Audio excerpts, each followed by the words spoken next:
R ಅಶೋಕ್ರನ್ನ ಭೇಟಿಯಾಗಿದ್ದಾರೆ BY Vijendra ಅನ್ನೋದು ಗೊತ್ತಾಗ್ತಾ ಇದೆ. ಈಗ ಚಟುವಟಿಕೆಗಳು ನಡೀತಾ ಇದೆ ಬಿಜೆಪಿಯಲ್ಲಿ. ಸೊ ಹಾಗಾದ್ರೆ ಬಿಜೆಪಿಗೆ ವಿಶ್ವಾಸ ದ್ರೋಹ ಬಗೆದ ಶಾಸಕರು ಯಾರು, ಯಾವ ಕಾರಣಕ್ಕೆ, ಇದೆಲ್ಲವನ್ನ ಆತ್ಮಾವಲೋಕನ ಮಾಡ್ಕೊಳ್ಳೋದಕ್ಕೆ ಇಬ್ಬರು ನಾಯಕರು ಭೇಟಿಯಾಗಿದ್ದಾರೆ.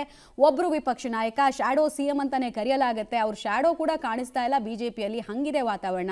ಇನ್ನೊಬ್ರು ರಾಜ್ಯಾಧ್ಯಕ್ಷರು, ಸಾಮಾನ್ಯವಾಗಿ ರಾಜ್ಯಾಧ್ಯಕ್ಷರಾದವರು ಮುಖ್ಯಮಂತ್ರಿ ಆಸ್ಪಿರೆಂಟ್ ಅಂತ ಹೇಳ್ತಾರೆ. ಬಟ್ ಇವರಿಬ್ಬರ ಕೆಳಗಡೆ ಶಾಸಕರ ವರ್ತನೆ ನಿಜವಾಗ್ಲೂ ಪ್ರಶ್ನಾರ್ಥಕ ಚಿಹ್ನೆಯಲ್ಲಿ ಕಾಡೋ ರೀತಿ ಕಾಣ್ತಾ ಇದೆ.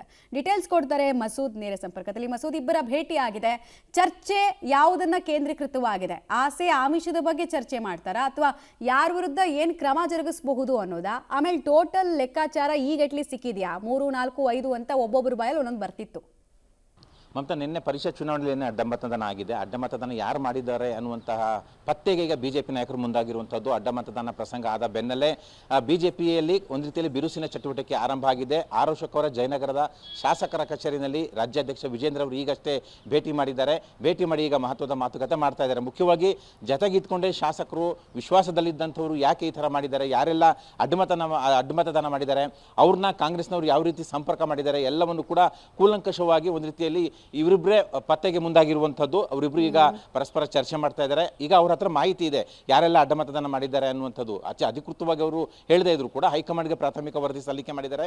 ಇಲ್ಲಿ ರಾಜ್ಯದಲ್ಲಿ ಏನು ಮಾಡಬೇಕು, ಯಾರ್ಯಾರು ಅಡ್ಡಮತದಾನ ಮಾಡಿದ್ದಾರೆ ಎಲ್ಲವನ್ನೂ ಕೂಡ ಮಾಹಿತಿ ತೆಗೆದುಕೊಂಡು ಇವರಿಬ್ಬರು ಪ್ರಮುಖ ನಾಯಕರುಗಳು ಕೂಡ ಈಗ ಮಾತಾಡ್ಕೊಳ್ತಾ ಇದ್ದಾರೆ, ಚರ್ಚೆ ಮಾಡ್ತಾ ಇದ್ದಾರೆ. ಹೈಕಮಾಂಡ್ಗೆ ಪಕ್ಕಾ ವರದಿ ಕಳಿಸೋ ಮುನ್ನ ಇವರಿಬ್ಬರು ನಾಯಕರು ಮಾತಾಡ್ತಾ ಇರುವಂಥದ್ದು. ವರದಿನಲ್ಲಿ ಯಾರೆಲ್ಲ ಅಡ್ಡಮತದಾನ ಮಾಡಿದ್ದಾರೆ, ಒಂದು ಕರಾರುವಾಕ್ಕಾದಂಥ ಹೆಸರುಗಳು ಜೊತೆಗೆ ದಾಖಲೆ ಎಲ್ಲವನ್ನು ಕೂಡ ಸೇರಿಸಿ ಹೈಕಮಾಂಡ್ಗೆ ವರದಿ ಸಲ್ಲಿಕೆ ಮಾಡ್ತಾರೆ. ಈಗಾಗಲೇ ವಿಜೇಂದ್ರ ಅವರು ಹೈಕಮಾಂಡ್ ನಾಯಕರ ಭೇಟಿಗೆ ಅಪಾಯಿಂಟ್ಮೆಂಟ್ ಕೂಡ ಕೇಳಿದ್ದಾರೆ. ಇವತ್ತು ಡೌಟು, ಸೋಮವಾರ ಅಪಾಯಿಂಟ್ಮೆಂಟ್ ಸಿಗ್ಬೋದು. ತಕ್ಷಣ ಅಪಾಯಿಂಟ್ಮೆಂಟ್ ಸಿಕ್ಕ ತಕ್ಷಣ ದೆಹಲಿಗೆ ಹೋಗ್ತಾರೆ. ಇಲ್ಲಿ ಅಶೋಕ್ ಅವ್ರ ಜೊತೆ ಚರ್ಚೆ ಮಾಡಿ ಒಂದು ವರದಿ ಸಿದ್ಧಪಡಿಸಿ ಹೈಕಮಾಂಡ್ಗೆ ವಿಜೇಂದ್ರ ಅವರು ಸಲ್ಲಿಕೆ ಮಾಡ್ತಾರೆ. ಯಾರೆಲ್ಲ ಅಡ್ಡಮತದಾನ ಮಾಡಿದಾರೋ ಅವ್ರ ವಿರುದ್ಧ ದೂರು ಕೊಡ್ತಾರೆ. ಜೊತೆಗೆ ಕಠಿಣವಾದಂತಹ ಶಿಸ್ತು ಕ್ರಮ ಆಗಬೇಕು ಅನ್ನುವಂಥ ಒತ್ತಾಯವನ್ನು ಕೂಡ ಮಾಡ್ತಾರೆ. ದೊಡ್ಡ ಮಟ್ಟದ ಅಪಮಾನ ಬಿಜೆಪಿಗೆ ಆಗಿರೋ ಹಿನ್ನೆಲೆಯಲ್ಲಿ ಯಾರೆಲ್ಲ ಅಡ್ಡಮತದಾನ ಮಾಡಿದರೆ ಅವ್ರಿಗೊಂದು ಪಾಠ ಕಲಿಸಬೇಕು ಅನ್ನುವಂತಹ ನಿರ್ಧಾರದಲ್ಲಿ ನಾಯಕರಿದ್ದಾರೆ. ಆ ಹಿನ್ನೆಲೆಯಲ್ಲಿ ಮಾತುಕತೆ ನಡೀತಾ ಇದೆ. ಮಮತಾ, ಧನ್ಯವಾದ ಮಸೂದ್, ತಮ್ಮ ಮಾಹಿತಿಗಾಗಿ.